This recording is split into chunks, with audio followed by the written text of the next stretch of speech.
Gloire à Dieu. Ce matin, le thème que j'aimerais développer avec vous, c'est transmission. Une définition toute simple de la transmission, c'est le fait de communiquer, de transmettre quelque chose d'un point à un autre point, d'une personne à une autre personne. Et en vérité, tout dans la vie est question de transmission. On transmet en tant que parent, il a été question de présentation d'enfants et d'enfants qui sont nés dans une famille. On transmet en tant que parent, on transmet un patrimoine génétique. Il y a une transmission. On transmet l'apprentissage d'un langage. Parce que nous sommes nés en Belgique, ici en Wallonie, eh bien, on a transmis à nos enfants l'apprentissage du français. Si on était né en Flandre, on aurait transmis le flamand. Si on était en Chine, on aurait enseigné, on aurait transmis à nos enfants qui viennent au monde le mandarin, le chinois, et ainsi de suite. Tout est question de transmission. Et la transmission est également un thème fondamental dans la Bible. On transmet un savoir, on transmet des valeurs, on transmet des principes, on transmet des valeurs spirituelles, on transmet la foi. Il est question dans toute la Bible de transmission. Toute la Bible, depuis 2000 ans, l'évangile se transmet de génération en génération. Vous avez reçu l'évangile parce que quelqu'un vous l'a transmis. Depuis 3500 ans, la Torah se transmet en Israël, dans les familles juives, de génération en génération. Il est question de transmission. L'évangélisation, la mission que Jésus nous a confiée, c'est une question de transmission. Allez et faites de toutes les nations des disciples, c'est une transmission de la foi qui a bouleversé nos cœurs et nos vies et que nous transmettons aux autres. L'éducation que nous transmettons à nos enfants, c'est une question de transmission. Transmission des valeurs dans lesquelles nous croyons. Les bonnes manières, on apprend à nos enfants à savoir se tenir, à être poli, à être éduqué, à croire en certaines choses de la vie, à se comporter de telle ou telle manière. C'est une question de transmission. Vous avez compris aujourd'hui que le thème de la transmission couvre tous les aspects de notre existence, du début à la fin. Et même quand on meurt, eh bien, on transmet un héritage à ceux qui sont derrière nous, à nos enfants et à nos familles qui survivent à notre mort. Il est question de transmission et la Bible elle-même est une histoire de transmission. Et selon la parole de Dieu, la première transmission, elle s'effectue dans le cadre de la famille. La première transmission, quand on vient au monde, il a été question de 4 présentations d'enfants. La première transmission s'effectue dans le cadre de la famille et c'est exactement ce que le psaume 78 au verset 5 nous dit. Il a établi un témoignage en Jacob. Jacob, c'est un synonyme d'Israël. On pourrait comprendre, il a établi un témoignage en Israël. Il a mis une loi en Israël. Donc c'est question de loi ici. Et il a ordonné à nos ancêtres de l'enseigner à leurs enfants pour que la génération future, celle des enfants à naître, la connaissent et que devenus grands, ils en parlent à leurs enfants. Il est donc bien question de génération. La génération qui suit et ainsi de suite. De génération en génération, nous transmettons la parole de Dieu, le témoignage. Transmettre des valeurs, transmettre la foi, transmettre la parole de Dieu. Autrement dit, ce n'est pas une option dans la vie chrétienne, dans la vie selon la parole de Dieu, mais c'est un devoir. Il a établi une loi, il a ordonné pour que ce que nous avons reçu, nous puissions le transmettre aux autres, aux générations à venir. Ça, c'est le peuple. Nous sommes le peuple de la transmission. Le peuple de Dieu est le peuple de la transmission. Et la famille, alors, elle est le premier lieu où la transmission peut s'opérer. C'est là le premier contact qu'un enfant qui naît a avec le monde humain, avec l'univers humain. Avant même de naître, l'enfant il est au contact avec sa maman de façon privilégiée. Il y a une transmission déjà à l'intérieur du sein maternel. Une transmission parce que l'enfant est nourri par le cordon ombilical et ce que la maman reçoit le transmet. Donc il est question de transmission avant même de naître. Et quand on est le bébé qui vient dans une famille, il va recevoir et il va bénéficier de cette transmission. Et dans le cadre de la famille, il s'agit avant tout d'une transmission d'amour. Transmission de principes qui sont gouvernés par l'amour. Sans aucune condition. Vous recevez votre enfant et vous l'aimez et vous allez lui communiquer, vous allez lui transmettre cet amour. c'est le cadre familial que Dieu a choisi pour que la vie humaine puisse se déployer à l'intérieur d'une famille. C'est pourquoi il est important non seulement de bénir les enfants quand il y a une présentation, mais également les parents pour la tâche qui est la leur. Et de bénir les parents parce qu'on ne peut transmettre que ce que nous avons reçu. Et si j'ai reçu quelque chose de bon, je vais pouvoir le transmettre à la génération qui vient après moi. Mais si je n'ai pas reçu quelque chose de bon, ce que je vais transmettre sera mauvais peut-être. Et le tout, c'est de savoir qu'est-ce que j'ai reçu que je vais pouvoir transmettre à la génération qui me suit, à mes enfants, à mes petits-enfants. Et dans le cadre de l'Église alors, et c'est la deuxième transmission. C'est l'Église, le lieu de la transmission pour nous en tant qu'enfants de Dieu. Premièrement, c'est la famille. Deuxièmement, c'est l'Église. Et c'est exactement ce que l'apôtre Paul dit à Timothée. 2 Timothée 2, verset 1. « Toi donc, mon enfant, fortifie-toi dans la grâce qui est en Jésus-Christ, ce que tu as entendu de moi.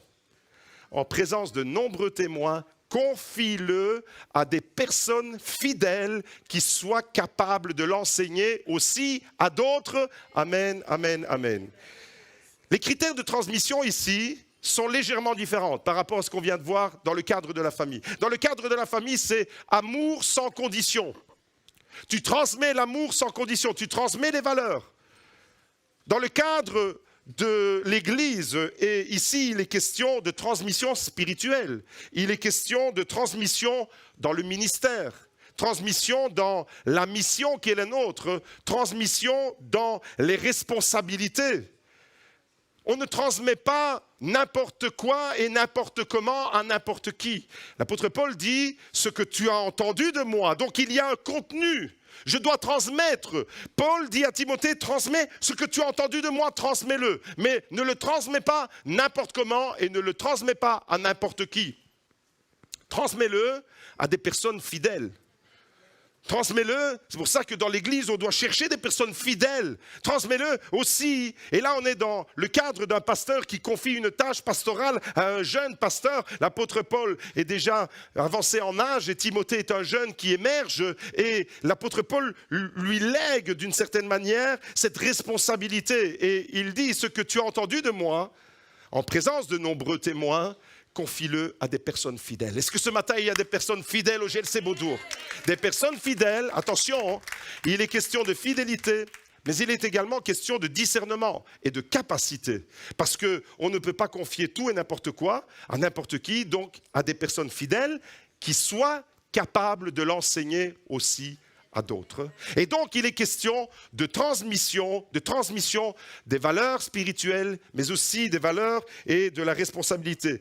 Et la Bible elle-même, la Bible en tant que livre, en tant que parole de Dieu, est remplie d'exemples. La Bible en elle-même est une succession de transmissions. Elle nous est parvenue jusqu'aujourd'hui parce que des témoins nous l'ont transmise de génération en génération. Mais à l'intérieur de la Bible, quand on la lit, eh bien, elle est remplie d'histoires de transmission. Et ce matin, vous avez compris le thème sur lequel nous allons nous entretenir, c'est la transmission. Transmission, ça veut dire nous avons une mission à travers quelque chose qui va venir après nous. Et nous allons communiquer cette mission à quelqu'un qui vient après nous. C'est de cela qu'on va parler. Par exemple, dans la Bible, il y a Abraham qui transmet à Jacob, il va transmettre un héritage et une promesse que Dieu lui a faite. La promesse sur Abraham va se répercuter sur Isaac. Isaac fera la même chose. Isaac va transmettre à Jacob la même chose, cette même promesse, cet héritage, il va la transmettre. Moïse transmet à Josué la suite du projet. Moïse a accompli une part de la mission. Moïse a sorti Israël d'Égypte, mais maintenant Josué vient après Moïse et Moïse va être ce lien, ce trait d'union entre l'Égypte et la terre promise et il va transmettre à Josué la suite du programme. Et on voit ça dans la Bible, dans toutes les histoires. Élie transmet à Élisée l'onction pour continuer l'œuvre de Dieu, l'œuvre prophétique. Il y avait une onction sur Élie et il va la transmettre à Élisée. David transmet à Salomon la possibilité d'aller plus loin. Et ça, c'est beau. Et ce matin, il sera question de David et de Salomon en particulier. On ne va pas prendre tous les exemples, je les énumère, mais j'en ai sélectionné un en particulier, celui de David qui transmet à Salomon la possibilité d'aller plus loin. Et ce qui est beau dans l'histoire de David et de Salomon, c'est que David, alors qu'il est un roi selon le cœur de Dieu, il va transmettre à Salomon la possibilité d'aller plus loin que lui. Et c'est exactement ce qu'un père doit faire. Donner tout, mettre tout en œuvre pour que son fils, ses enfants, puissent aller plus loin dans l'œuvre de Dieu, dans la construction de quelque chose de merveilleux. Dans le Nouveau Testament, on vient de voir, Paul transmet à Timothée les valeurs du royaume de Dieu. Et la question alors que je te pose ce matin, toi qui es là dans cette église, et toi qui es là et qui entends ce message, qu'est-ce que tu as à transmettre à la génération qui vient après toi? Que vas-tu transmettre à tes enfants? Qu'est-ce que tu transmets à la génération qui vient? En tant qu'Église, qu'est-ce que nous transmettons? En tant que famille, qu'est-ce que nous transmettons? En tant qu'individu, en tant que père de famille, en tant que grand-père, en tant que nonna, en tant que nono, en tant que grand-père et grand-mère, papy et mamie, qu'est-ce que tu transmets à la génération qui vient après toi? Qu'est-ce que tu as transmis à ton fils, à ta fille, à ton petit-fils, à ta petite-fille? De façon plus générale, on peut élargir la question. C'était les élections la semaine dernière. Qu'est-ce qu'on va transmettre aux générations qui viennent après nous? Vous savez, aujourd'hui, on vit dans une société, en Belgique en tous les cas, où on a des acquis sociaux parce qu'il y a des personnes dans les décennies, au début du siècle, qui se sont battues. Elles se sont battues. Et des fois, elles se sont battues pas pour elles-mêmes. Ces personnes-là ont mené un combat pour faire changer certaines choses, pour avoir des congés payés, pour avoir le droit à un mois de vacances. Mais ils se sont battus pour qui, ces gens-là? Ils se sont battus pour les générations à venir. Ils ont transmis quelque chose. Et je me pose la question aujourd'hui, en tant que société en 2024, qu'est-ce que nous allons laisser comme héritage à la société qui vient demain?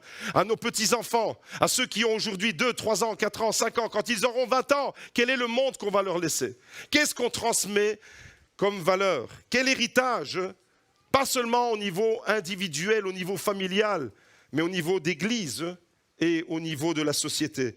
Alors ce matin, à partir de cette transmission de David à Salomon, on va découvrir 5 leçons de transmission à partir de cet exemple, et en particulier autour de la transmission, de la construction du temple de Jérusalem. Ça va être l'exemple à partir duquel on va réfléchir, on va se faire ressortir de la parole de Dieu quelques principes spirituels. Puisque la Bible dit que nous sommes appelés à être le temple du Saint-Esprit, nous, en tant que personnes, nous sommes le temple du Saint-Esprit, vous êtes le temple du Saint-Esprit, et que notre vie en même temps est un projet à construire et à bâtir. Vous savez, quand Dieu regarde notre vie, quand Dieu te regarde toi, peut-être que toi tu vois en ce moment ta vie comme un ensemble de décombres et peut-être que ta vie elle ressemble à rien en ce moment, mais Dieu fixe les yeux sur toi ce matin et Dieu te dit, j'ai un projet de construction pour toi. Je veux construire ta vie, je veux construire ta vie. Alors aujourd'hui il sera question, on va utiliser un langage symbolique, la construction d'un temple, eh bien on va prendre quelques principes de cette construction, mais on va les appliquer à notre propre vie parce que le temple du Saint-Esprit c'est toi. Et le temple du Saint-Esprit c'est celui qui vient après toi, c'est-à-dire ton enfant, ton petit-enfant et toutes les générations, comme on a prié, comme on a béni, qui viennent après nous. Puisque la Bible dit que nous sommes le temple du Saint-Esprit et que nous sommes un projet à construire, à bâtir, on peut facilement établir le lien entre la construction du temple à l'époque de Salomon et la construction de nos vies. La semaine dernière, on a reçu un message de la part de Dieu, par notre frère Emmanuel, nous le bénissons pour ce message, qui mettait en avant l'attitude d'un père aimant. Comment un papa, à partir de l'histoire du fils prodigue, se positionne vis-à-vis de ses 2 fils. Et ce qui ressort de ce passage-là, c'est l'attitude d'un père aimant, qui ne condamne pas, mais qui va au-devant de son enfant et qui offre le pardon avant même que son enfant ait terminé de lui demander pardon, il offre le pardon. Ce matin, tout en gardant ça quelque part au fond de notre cœur, on va découvrir l'attitude de David en tant que père, qui est un père propulseur de destinée. Parce que je crois qu'en tant que parents, c'est ce que nous sommes appelés à être, des propulseurs de destinée. propulser ton enfant, propulser la génération qui vient après toi dans sa destinée. Et c'est exactement ce que David va faire avec Salomon. Et on va découvrir quelques principes. David apparaît dans les récits qu'on va découvrir comme un père qui croit dans le projet de Dieu. Est-ce que vous croyez que Dieu a un projet pour vos enfants? Est-ce que vous croyez que Dieu a un projet pour vos enfants? David, c'est un homme, un père. Rappelez-vous que David, c'est un homme selon le cœur de Dieu. David, c'est un père qui croit que Dieu a un projet pour son fils Salomon. Un projet particulier. Et quand vous priez pour votre enfant, croyez que Dieu a des projets de paix et non de malheur afin de leur donner un avenir et de l'espérance. David, c'est un homme qui croit dans l'avenir de son enfant. David, c'est un homme qui accepte même que lui, il n'ira pas au-delà de sa mission, mais que son fils qui vient après lui va faire des choses que lui n'a pas été en mesure de réaliser. Autrement dit, il n'est pas en rivalité avec son fils. Et on va découvrir tout ça. On découvre ensemble ces choses précieuses que David transmet à son fils Salomon. Et la première transmission, c'est que David transmet une vision et un projet concret. La transmission d'une vision. La transmission d'un projet. Le projet de Dieu, pas n'importe quel projet. Le projet et la vision que tu dois transmettre à tes enfants, c'est le projet que Dieu a pour ta famille. Le projet que Dieu a pour notre Église. Dieu a des projets de paix et non de malheur afin de nous donner un avenir et de l'espérance. Mais quel est concrètement le projet que Dieu a pour nos familles, pour nos enfants, nos petits-enfants et arrière-petits-enfants? David va transmettre une vision concrète et un projet bien réel. 1 Chronique 28 nous parle de ça. On découvre ensemble 1 Chronique 28 au verset 2. Le roi David se mit debout et dit « Écoutez-moi mes frères et mon peuple, j'avais l'intention de construire une maison qui soit un lieu de repos pour l'arche de l'alliance de l'Éternel. » Autrement dit, j'avais l'intention de construire le temple de Jérusalem. David avait cette intention dans son cœur. Et des fois, on a des intentions comme ça. Pour l'arche de l'alliance de l'Éternel, pour le marchepied de notre Dieu, et je me préparais à construire. Mais Dieu m'a dit. David avait un projet, mais c'est comme si Dieu était venu interrompre son projet en disant « Non ». Mais Dieu m'a dit « Tu ne pourras pas construire une maison en mon honneur, car tu es un homme de guerre et tu as versé du sang. » Verset suivant. Il m'a dit « C'est ton fils Salomon qui construira ma maison et mes parvis, car je l'ai choisi pour qu'il soit mon fils et je serai pour lui un père. » Et je voudrais juste m'arrêter un instant ici. David a un projet et puis Dieu lui parle, lui dit non, ce n'est pas toi qui vas le concrétiser. Ce projet-là, il est bien réel. La maison de Dieu va être construite, mais ce n'est pas toi qui vas le réaliser, c'est ton fils qui vient après toi. Autrement dit, toi tu vas transmettre, mais tu vas d'une certaine façon t'effacer. David va transmettre à Salomon la vision de construire le temple de Jérusalem. C'est né dans le cœur de David. Comme la terre promise, elle est née dans le cœur d'Abraham, mais elle s'est répercutée, cette promesse, dans le cœur d'Isaac, dans le cœur de Jacob et dans le cœur de tout Israël. Et pendant 400 ans, ils ont été esclaves en Égypte, et pendant 400 ans, la promesse qui est née dans le cœur d'un homme, Abraham, a accompagné tout le peuple. Abraham, c'est pour ça qu'il est appelé le père des croyants, parce qu'il a été l'initiateur d'une aventure extraordinaire entre Dieu et son peuple. Et ici, de la même façon, dans le cœur de David, il y avait un projet, construire la maison de Dieu. Mais Dieu lui dit non, ce n'est pas toi, parce que tu es un homme de guerre. Et Salomon en hébreu, c'est Shlomo. Dites avec moi Shlomo. Et Shlomo, c'est presque comme Shalom, c'est le même mot que Shalom. Autrement dit, le nom Salomon, c'est le nom pacificateur. C'est un homme de paix, Salomon. Ce n'est pas un homme de guerre comme Saül et comme David, c'est un homme de paix. D'ailleurs, c'est lui qui est désigné dans la Bible comme étant le sage, qui a écrit les proverbes, etc., tous ces livres de sagesse. C'est lui, celui qui a le profil d'être un homme de paix, qui va construire ma maison. Et David, qu'est-ce qu'il fait ici? Je voudrais vraiment qu'on puisse jongler ce matin dans ce relais entre David et Salomon. David va transmettre à Salomon un projet qui vient de Dieu. Et j'aimerais nous responsabiliser, nous parents, qu'est-ce que nous transmettons à nos enfants? Le projet de Dieu. Voilà ce que nous devons transmettre. Le projet de Dieu, la vision de Dieu. Et il est fondamental, il est absolument nécessaire de faire comprendre à nos enfants que Dieu a un projet pour leur vie. que Dieu a un projet de construction pour leur vie. Parce que ce temple de Jérusalem, en réalité, c'est comme si on disait à nos enfants, Dieu veut te construire toi. Dieu veut te construire. Dieu veut bâtir quelque chose de beau. David avait pour mission de dire à son fils, Dieu, à travers toi, veut construire sa maison. Comprenez bien cette expression. Dieu, à travers toi, veut construire sa maison. Vous avez la responsabilité, j'ai la responsabilité parce que je suis papa aussi et en tant que pasteur de la communauté, j'ai la responsabilité de dire à nos enfants, nous avons la responsabilité de dire à nos enfants, Dieu veut te construire.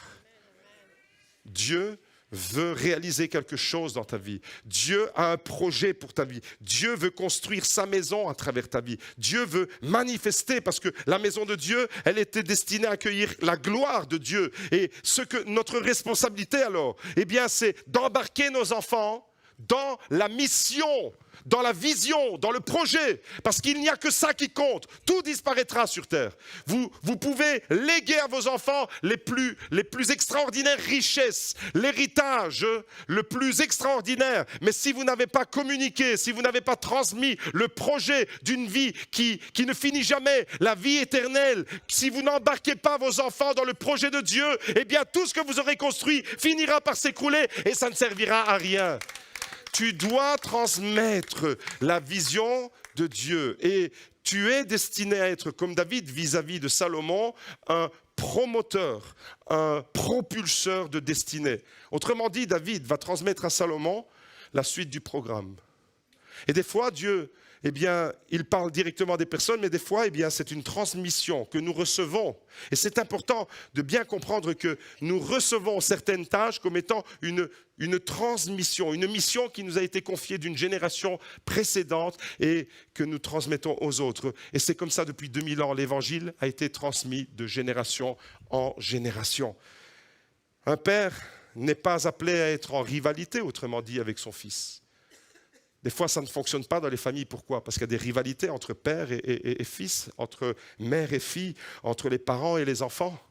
On ne voit pas de rivalité ici entre David et Salomon. On voit un homme qui accepte que sa mission s'arrête là et que c'est son fils qui vient après lui, qui va poursuivre la tâche et c'est lui qui aura la responsabilité de construire le temple de Jérusalem.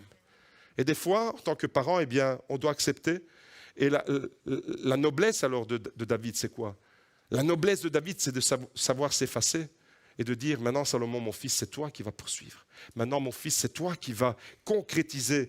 Un père a pour mission de propulser son enfant dans la destinée que Dieu lui a préparée.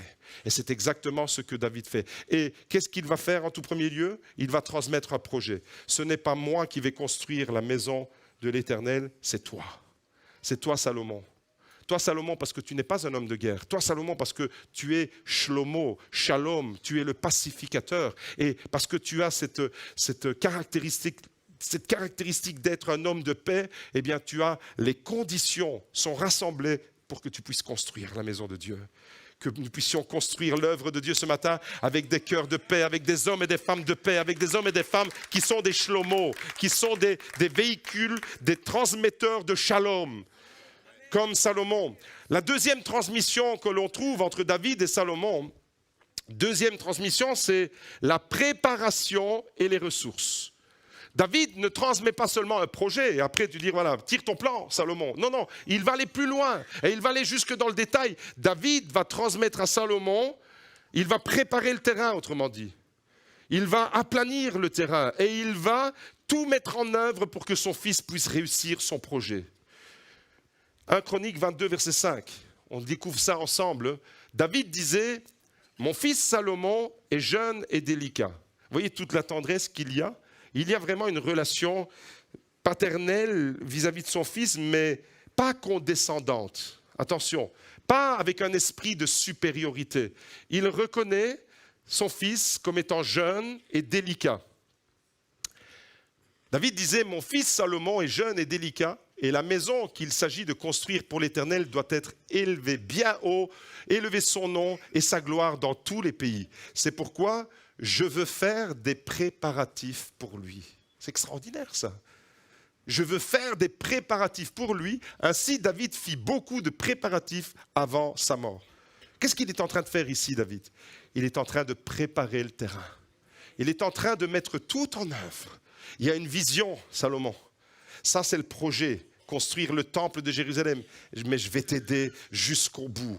Quand tu regardes ton fils, tu le regardes et tu lui dis, le projet c'est que Dieu construise ta vie. C'est que Dieu puisse bâtir ta vie. C'est pour que tu puisses devenir le temple du Saint-Esprit. Et je vais non seulement te transmettre cette vision et ce projet, mais je vais mettre tout en œuvre. Je vais préparer le terrain. Je vais faire des préparatifs en grand nombre pour ta réussite. Parce que je veux juste une chose. Je veux voir mon fils et ma fille prospérer. Je veux voir mon fils et ma fille prospérer dans l'œuvre de Dieu. Ils sont appelés, nos enfants sont appelés à être temple du Saint-Esprit. Mais qu'est-ce que nous leur transmettons pour qu'ils soient le temple du Saint-Esprit? Est-ce que nous mettons tout en œuvre? Vous savez, des fois, malheureusement, aujourd'hui, les pasteurs n'ont plus tout à fait le même profil que les pasteurs des décennies précédentes. Mais dans les pasteurs des décennies précédentes, il y a une statistique dramatique dans la vie de certains pasteurs.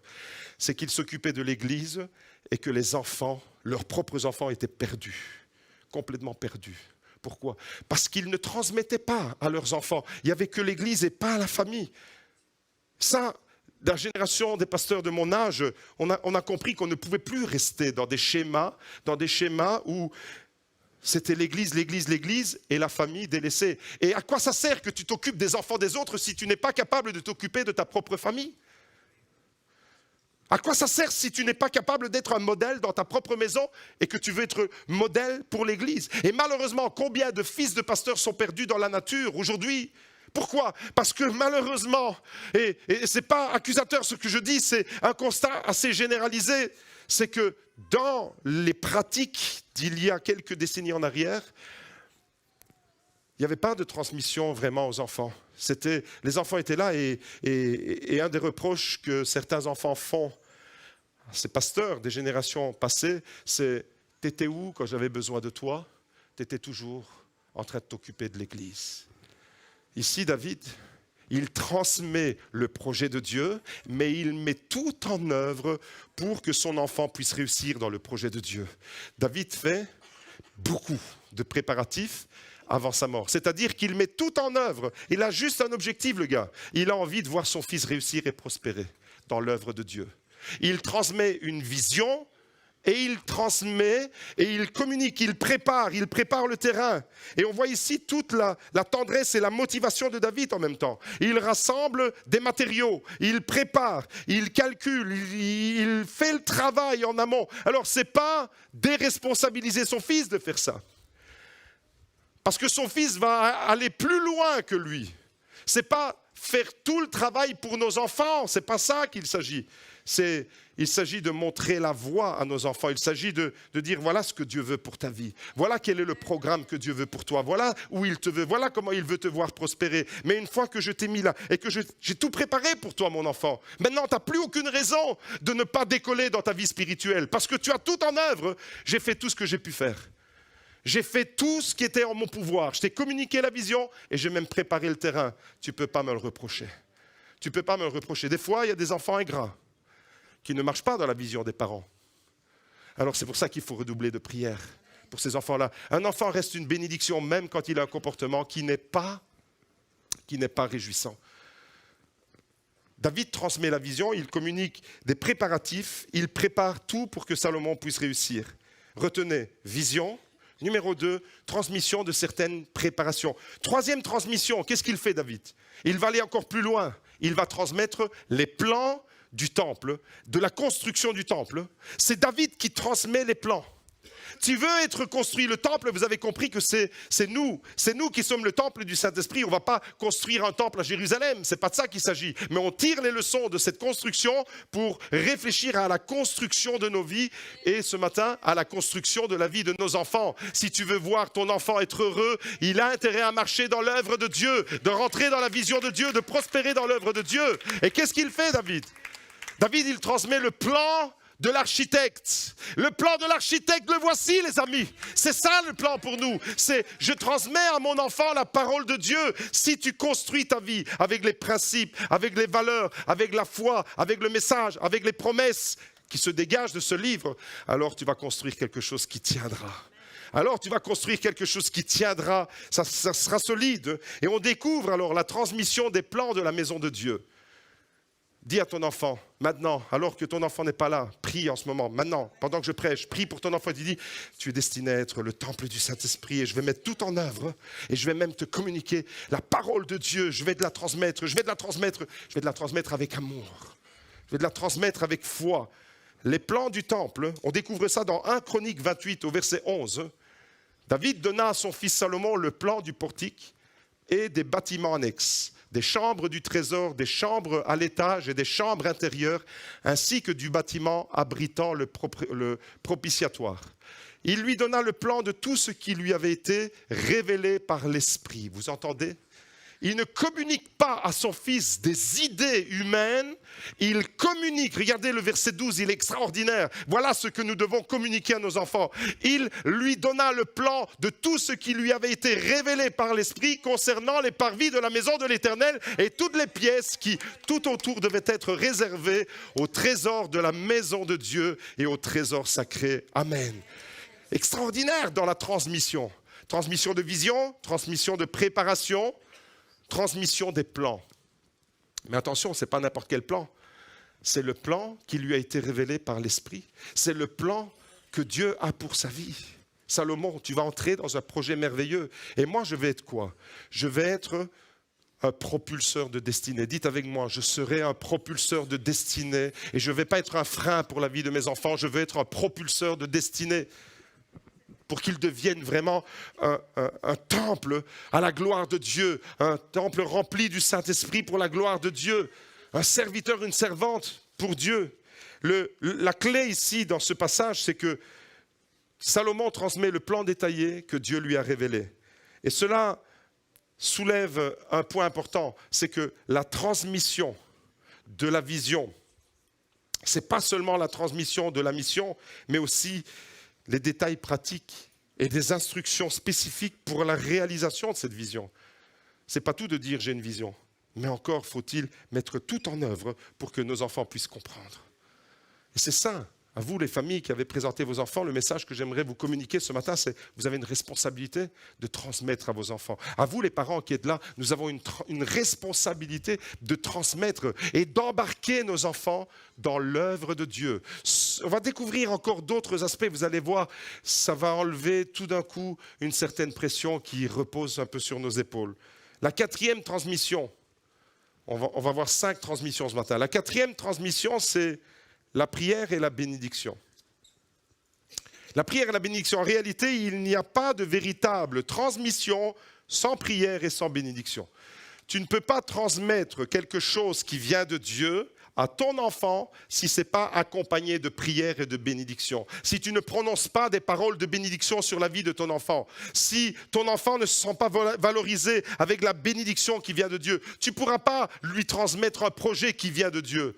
Pourquoi ? Parce que tu vas peut-être te montrer comme un père tyran, un père qui impose, ou une mère castratrice. Non, c'est dans la prière et dans la bénédiction. Et on découvre tout le tact de David ici. Et voici comment David va prier pour son fils Salomon.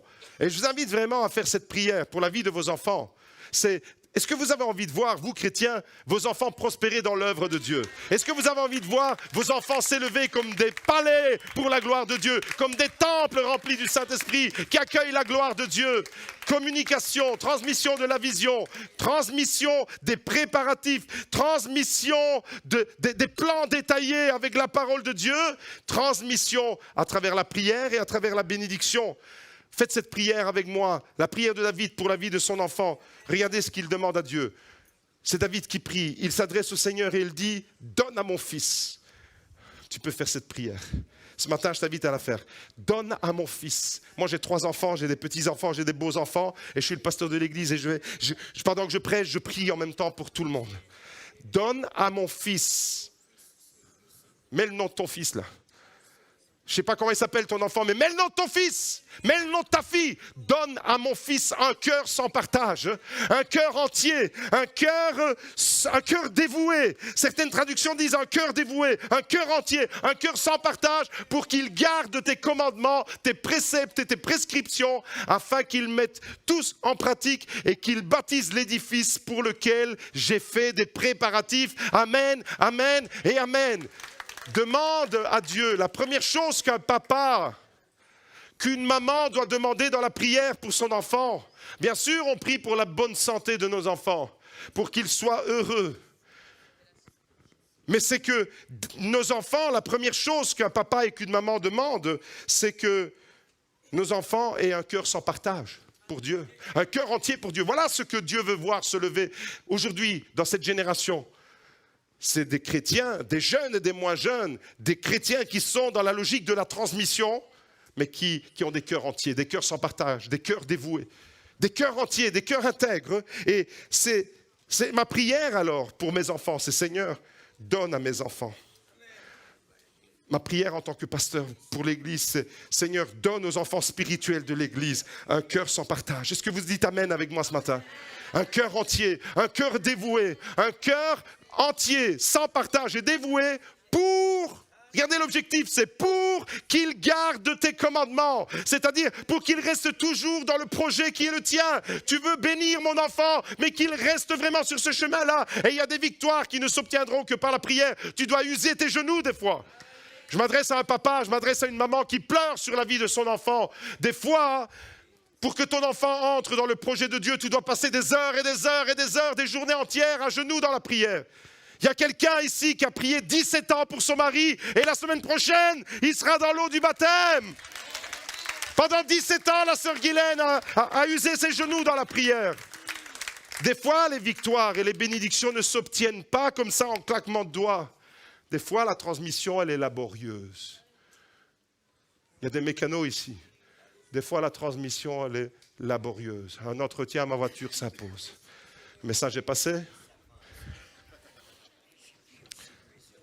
Des fois, la transmission, ce n'est pas aussi facile qu'entre David et Salomon. Des fois, c'est plus compliqué. Parce que nous, on sait, on a été percutés par l'amour de Dieu. Et alors, on a envie que tout le monde puisse être percuté par l'amour de Dieu. Et les personnes qu'on aime le plus au monde, c'est qui? Ce sont nos enfants. Et on a envie qu'eux, en priorité, soient percutés par l'amour de Dieu. Pourquoi? Parce que je ne peux pas imaginer, mes amis, je vous le dis vraiment, je ne peux pas imaginer un seul instant passer l'éternité et savoir que mes enfants iront en enfer. C'est inconcevable, ça. Alors je ferai tout. Voilà pourquoi David fait tout. Tous les préparatifs, il met tout en œuvre. Il est en train de servir le projet de Dieu sur un plateau en or. Voilà comment il fait, voilà comment il procède. Mais des fois, cette transmission, elle est laborieuse. Et des fois, ce qu'on transmet à nos enfants, mangua brodo, ils n'en veulent pas. Tu peux te casser la tête contre le mur et tu as l'impression que tu es là et tu butes. Continue à prier dans la prière. Donne à mon fils Salomon. Mets le nom de ton enfant. Donne à mon fils Salomon un cœur sans partage. Un cœur sans partage, vous savez c'est quoi? C'est exactement ce que Salomon plus tard dira. C'est Salomon qui plus tard, regardez l'accomplissement de cette prière, Salomon va la reprendre à son compte. Salomon écrit le livre des Proverbes et il dira dans Proverbe 4, « Garde ton cœur plus que tout, car de lui viennent les sources de la vie. » Il a compris le gars. La transmission, elle a été impeccable. David prie pour le cœur de son fils et puis Salomon plus tard, qu'est-ce qu'il fait? Il nous dit à nous qui lisons la Bible, « Garde ton cœur plus que tout. » Vous voyez, mais des fois, malheureusement, cette transmission, elle est laborieuse. Et c'est pour ça qu'il faut passer du temps dans la prière. User tes genoux dans la reconnaissance à Dieu. Quand tu pries, ne prie pas comme un misérable qui se lamente. Prie déjà dans la joie et dans la victoire, sachant que ce que tu as demandé pour la vie de ton enfant, tu l'as déjà obtenu. Tu vois ton fils déjà restauré, tu vois ton fils qui s'égare déjà. Le père aimant de la parabole. Quand il est dans la maison, il voit déjà son fils habillé. Il ne le voit plus avec ses vêtements sales. Il le voit déjà avec un vêtement blanc, avec une bague au doigt, avec des nouvelles sandales, en train de faire la fête. Il le voit déjà dans la restauration. Et toi, quand tu pries pour ton enfant, même si tu te dis, mon fils en ce moment, il est loin d'être un temple rempli de la gloire de Dieu. Sa vie semble être ça ressemble à rien. Mais vois ton fils déjà dans la gloire de Dieu. Vois ton fils déjà dans la joie, dans le bonheur de marcher avec Dieu. Parce que c'est exactement comme ça que nous devons prier pour nos enfants. Déjà, en visualisant le résultat de notre prière. Même si ton enfant, en ce moment, est loin de Dieu. La 4e transmission, c'est donc la prière et la bénédiction. Et quand il fait ça, qu'est-ce qu'il fait en réalité? Il bénit son enfant. Il prononce des paroles de bénédiction. Et la 5e transmission de David à Salomon, c'est l'encouragement et l'action. L'encouragement et l'action. C'est non seulement je communique une vision, non seulement je communique des préparatifs, non seulement je communique des plans, non seulement je communique à travers la prière et la bénédiction, mais je serai une source d'encouragement pour mon enfant. Dis-le avec moi, je serai une source d'encouragement pour mon enfant. Je serai une source d'encouragement et on voit ça dans 1 Chronique 28, verset 20. Regardez l'attitude de David. David dit à son fils Salomon, j'aime bien parce que la Bible, quand elle utilise des mots, c'est important de savoir pourquoi elle les utilise. Vous avez remarqué dans tous les textes qu'on a lus, c'est toujours David dit à son fils Salomon, David prie pour son fils Salomon. Il y a ce côté de père à fils qui est beaucoup mis en avant dans ces textes. David est fier d'être le fils de Salomon. Est-ce que tu es fier de ton enfant? David dit à son fils Salomon, fortifie-toi. Fortifie-toi, prends courage et agis. Sois sans crainte et ne t'épouvante pas, car l'Éternel, Dieu, mon Dieu, sera avec toi. Il ne te délaissera pas, il ne t'abandonnera pas jusqu'à ce que tout l'ouvrage pour le service de la maison de l'Éternel soit achevé. Amen, amen, amen. David, une source d'encouragement pour son enfant. David encourage Salomon à être fort et à fortifie-toi, sois fort. Prends courage. David transmet des choses à son fils ici. Mais en même temps, ce n'est pas seulement un projet. Vous avez remarqué que David, c'est un motivateur. Vous avez remarqué une chose, c'est que David n'est pas un moralisateur. David, c'est un motivateur. David, c'est un propulseur. David, c'est quelqu'un qui encourage. David, c'est quelqu'un qui croit dans l'avenir de son enfant. David croit que son enfant va enfin être ce temple à la gloire de Dieu. Et il met tout en œuvre pour ça. Il lui transmet, mais en même temps, il est là constamment à ses côtés pour lui dire, David, prends courage. Même si à un moment donné, tu vas avoir du mal, ça va être dur pour toi. Tu rames en ce moment à cause de la vie de tes enfants. Dieu te dit, prends courage, c'est dur, mais fortifie-toi. Prends courage et agis. N'arrête pas d'agir. N'arrête pas de construire. N'arrête pas d'être acteur de ta vie. Sois sans crainte et ne t'épouvante pas. Il n'y a que des paroles positives dans ce que David transmet. Une vision claire qui est accompagnée de bénédictions. Des plans clairs qui sont accompagnés de préparatifs. Prends courage, sois sans crainte, ne t'effraie pas, ne t'épouvante pas. J'aimerais te poser une question, toi qui es là ce matin. Est-ce que quand tu ouvres la bouche, tu as tendance à encourager ou à décourager? David encourage.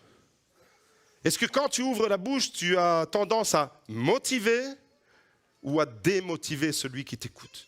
Est-ce que tu as tendance à motiver ton enfant? Est-ce que tu as tendance à l'encourager, à continuer son œuvre, l'œuvre que Dieu lui a destinée? Ou est-ce que tu as tendance à le démotiver? Est-ce que tu as tendance à transmettre la foi, la confiance ou l'incertitude? Est-ce que tu crées des incertitudes dans le cœur de tes enfants?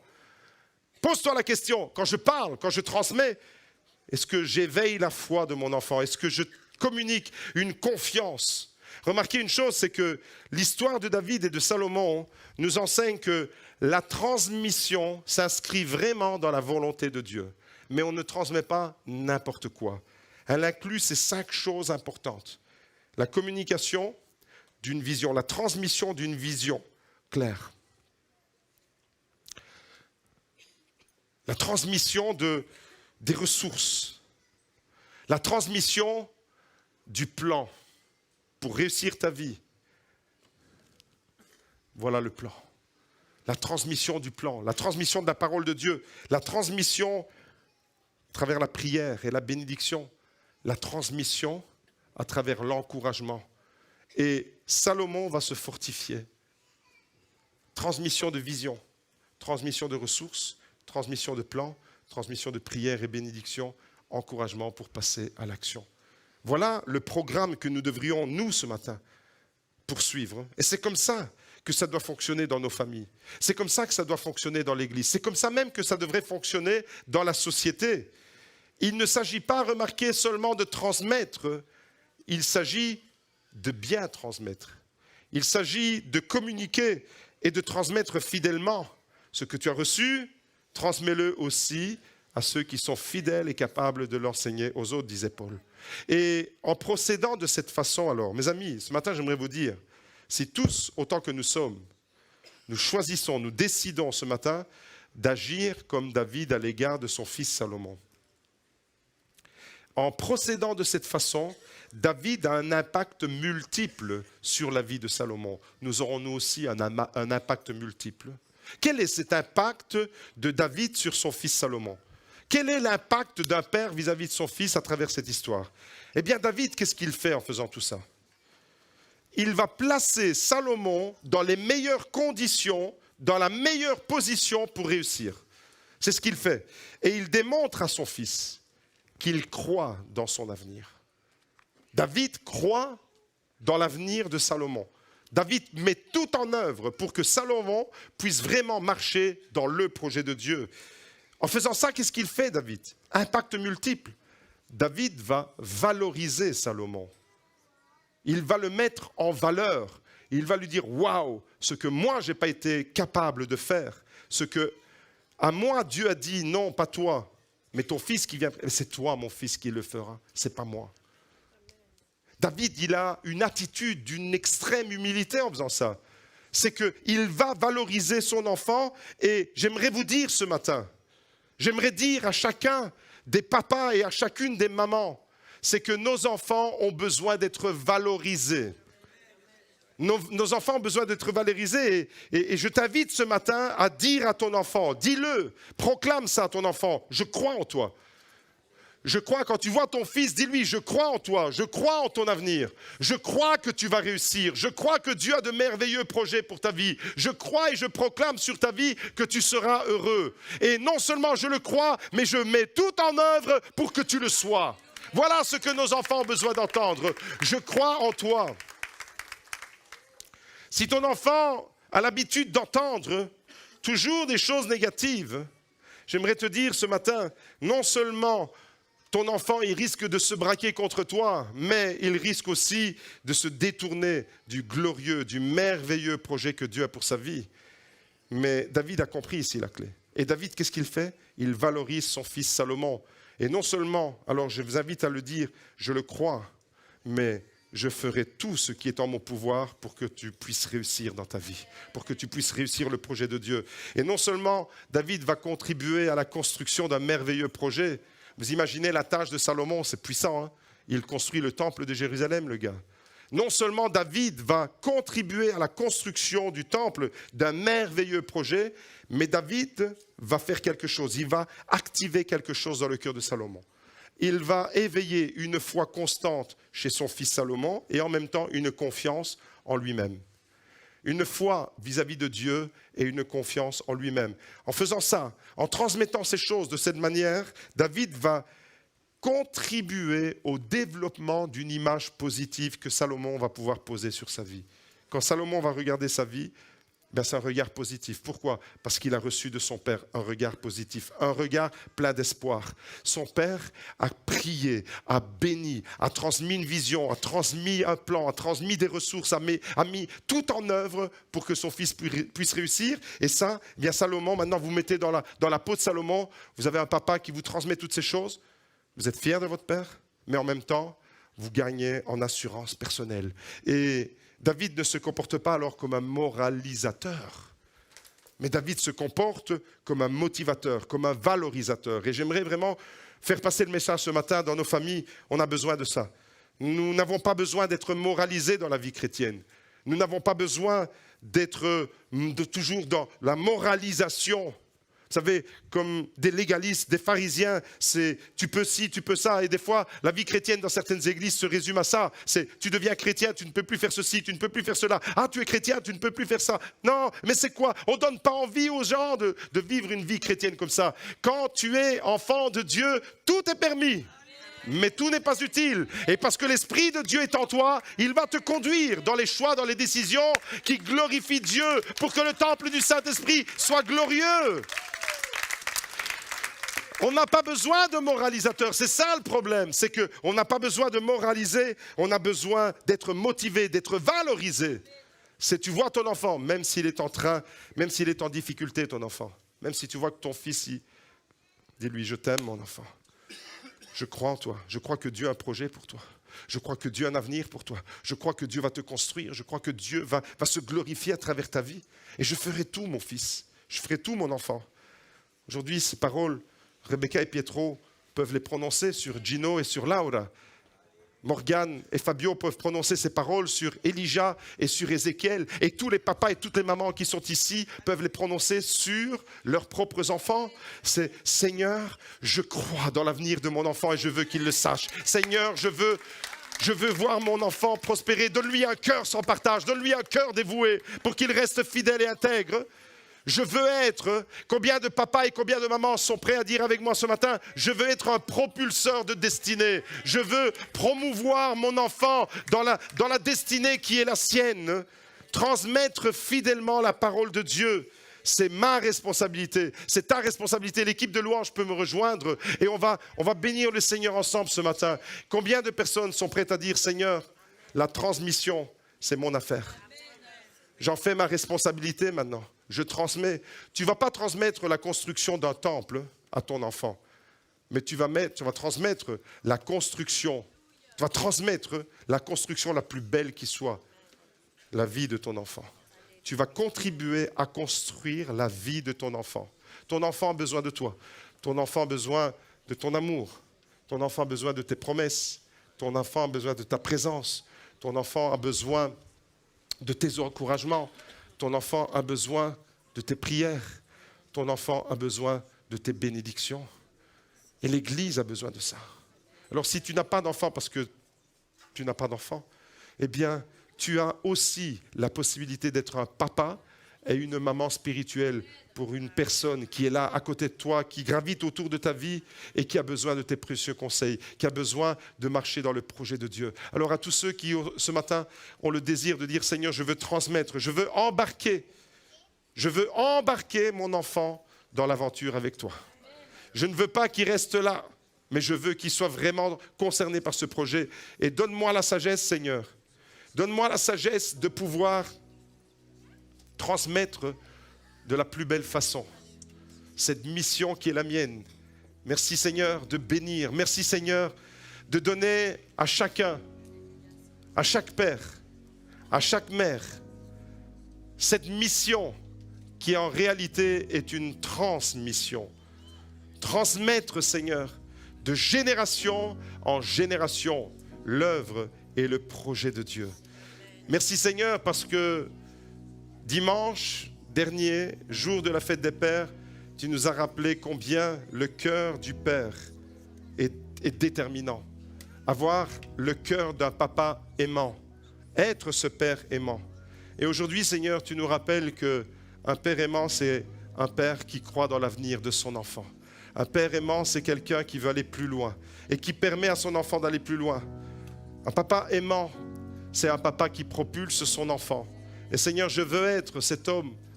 Et tous ceux qui veulent être cet homme ou cette femme, une mère, a les mêmes caractéristiques qu'un papa ici, eh bien, je t'invite tout simplement à te tenir debout à ta place. On va prier ensemble et on va demander à Dieu qu'il puisse bénir la vie de nos enfants. À tous ceux qui ont le désir que leur enfant soit béni. À tous ceux qui ont le désir de voir leur enfant marcher dans les œuvres de Dieu. Je vous invite à vous tenir debout et on va bénir le Seigneur ensemble. Tout à l'heure, David a prié pour Salomon. Et maintenant, je t'invite à prier pour ton enfant. Donne à mon enfant un cœur sans partage, Seigneur, pour qu'il puisse marcher dans l'obéissance de tes commandements. Qu'il ne s'égare pas, ni à gauche ni à droite, Seigneur. Merci, Père, parce que tu as un merveilleux projet, celui de construire nos vies, celui de nous édifier, celui de nous fortifier, celui de voir nos enfants s'épanouir dans la vie. Seigneur, et pour ça, tu as tout mis en œuvre. C'est toi qui détiens le plan. et nous sommes dépositaires de ce plan et nous voulons le transmettre à la génération future.